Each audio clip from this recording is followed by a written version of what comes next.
ಜನ ನಕ್ಸಲರ ಶರಣಾಗತಿಯಲ್ಲಿ ರಾಯಚೂರು ಜಿಲ್ಲೆಯಲ್ಲೊಬ್ಬನ ನಂಟು. ಜಿಲ್ಲೆ ಹೆಸರು ರಾಜ್ಯದಲ್ಲೀಗ ಸದ್ದು ಮಾಡ್ತಿದೆ. ಹೌದು, ನಕ್ಸಲ್ ಶರಣಾಗತಿ ಸಮಿತಿ ಹಾಗೂ ಶಾಂತಿಗಾಗಿ ನಾಗರಿಕ ವೇದಿಕೆ ಸದಸ್ಯರು ನಕ್ಸಲರೊಂದಿಗೆ ಮತ್ತು ರಾಜ್ಯ ಸರ್ಕಾರದ ಜೊತೆ ನಡೆಸಿದ ಮಾತುಕತೆ ಬುಧವಾರ ಸಕ್ಸಸ್ ಆಗಿದೆ. ಹೀಗಾಗಿ ಶಸ್ತ್ರ ತ್ಯಜಿಸಿ ಶರಣಾಗತಿ ಒಪ್ಪಿಕೊಂಡ ರಾಯಚೂರು ಜಿಲ್ಲೆಯ ಆರೋಲಿ ಗ್ರಾಮದ ಮಾರೆಪ್ಪ, ಈತನಿಂದ ನಕ್ಸಲ್ ಚಟುವಟಿಕೆಯ ನಂಟು ರಾಯಚೂರು ಜಿಲ್ಲೆಯು ತಳುಕಾಕೊಂಡಿದ್ದ ಎಂಬ ಗುಸುಗುಸು ಚರ್ಚೆ ಈಗ ಜಿಲ್ಲೆಯೆಲ್ಲೆಡೆ ಸದ್ದು ಮಾಡಿದೆ.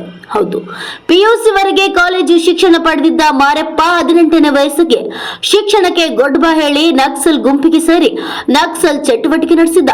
3 ದಶಕಗಳ ನಂತರ ಶರಣಾಗಲು ಒಪ್ಪಿಕೊಂಡಿದ್ದಕ್ಕೆ ಕುಟುಂಬದಲ್ಲಿ ಖುಷಿ ಸಂಭ್ರಮ ಮನೆ ಮಾಡಿದೆ.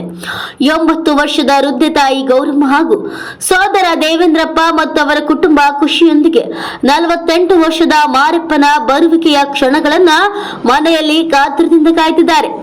ಕುಟುಂಬಸ್ಥರೇನೋ ಒಪ್ಪಿಕೊಂಡು ಅಪ್ಪಿಕೊಳ್ಳಲು ಸಿದ್ಧತೆಯಲ್ಲಿದ್ದಾರೆ. ಆದರೆ ಆರೋಲಿ ಗ್ರಾಮಸ್ಥರ ನಿಲುವೇನೆಂಬುದು ಕಾದ್ ನೋಡಬೇಕಾಗಿದೆ. 3 ದಶಕಗಳ ಕಾಲ ಭೂಗತನಾಗಿದ್ದ ಮಾರಪ್ಪ 2 ಬಾರಿ ಮಾತ್ರ ಹುಟ್ಟೂರಿಗೆ ಬಂದಿದ್ದನೆಂದು ಹೇಳಲಾಗ್ತಿದೆ. ಶಿಕ್ಷಣದಿಂದಲೇ ದೇಶವನ್ನ ಪ್ರಗತಿಯತ್ತ ಕೊಂಡೊಯ್ಯಬಹುದು ಎಂಬುವ ಮಾರಪ್ಪ ಹುಟ್ಟೂರಿನ ಶಾಲಾ ಅಭಿವೃದ್ಧಿಗೆ ಪುನರ್ವಸತಿ ಪ್ಯಾಕೇಜಿನ ಅರ್ಧದಷ್ಟು ಹಣವನ್ನು ನೀಡಿದರೆ ಮಾತ್ರ ಶರಣಾಗತಿ ಆಗುವುದಾಗಿ ಬೇಡಿಕೆಯ ವಿಡಿಯೋ ಮಾಡಿ ಚಿತ್ರದ ತುಣುಕು ಹರಿಬಿಟ್ಟ ಸುದ್ದಿ ಸದ್ದು ಮಾಡಿದ್ದನ್ನ ಇಲ್ಲಿ ಸ್ಮರಿಸಬಹುದು.